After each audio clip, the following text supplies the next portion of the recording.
Hello, Matt Stoop here with Bolt Lighting Rental. Today in this video I'm going to show you how we wrap a stinger and how we manage the stingers in the stinger crate. Now I want to preface this video by saying not everybody puts the same amount of stingers in their stinger crates. We like to do 4 and 4, usually 4 25s and 4 50s. I would just suggest, if you're jumping on a show, to check in with the gaffer or the best electric as far as how many of which size stinger wants to go in a crate. And also that most everybody, I would say, universally wraps a stinger clockwise, about a dinner plate size, to fit in the crates nicely. But you might also want to check to make sure that nobody, for whatever reason, wraps them over under. But I would say most everybody wraps them under, or over rather. All right, let's get to the video. So here's a 25-foot stinger. It is either they'll be labeled with a numeric 25-foot or 50-foot or 100-foot, are kind of the standard sizes. We label ours with colors, so the blues are 25s and the reds are 50. So I'm left-handed, so I will hold the stinger and hold the coil in my left hand, and I'll have the Hubble facing towards me, so that I can wrap it clockwise like this. If you like to hold it in your right hand, that's fine too. All you have to do is make it so that the Hubble is facing away from you and wrap it clockwise as well.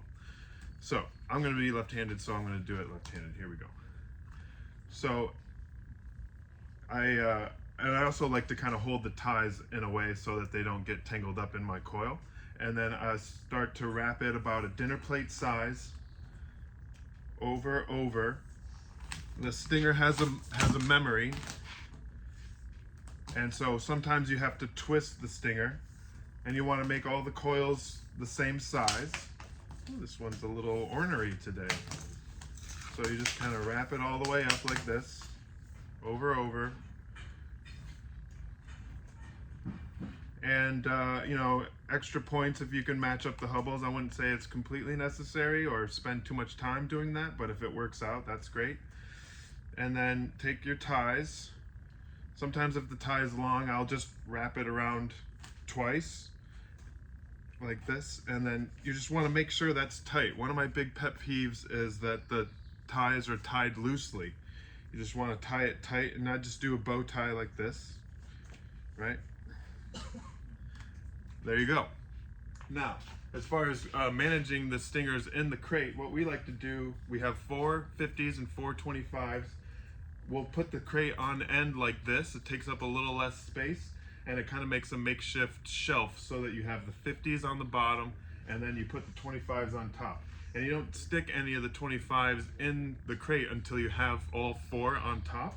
So here's the 4th stinger. I'm going to put it on top like that.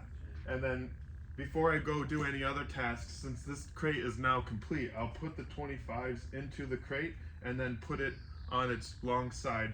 That'll signify that the crate is full and it can go to the next set or be loaded into the truck. Another note is when I'm loading the stingers into the crates, we really want to make sure that this kind of helps that you put like stingers with light stingers. It's not a 50, 25, 25, 50. It's 4 50s and then 4 25s. And when you stick them in the crate, you want the laces out so that you can easily count them and they're easily grabbable. So you just kind of put them in here like this.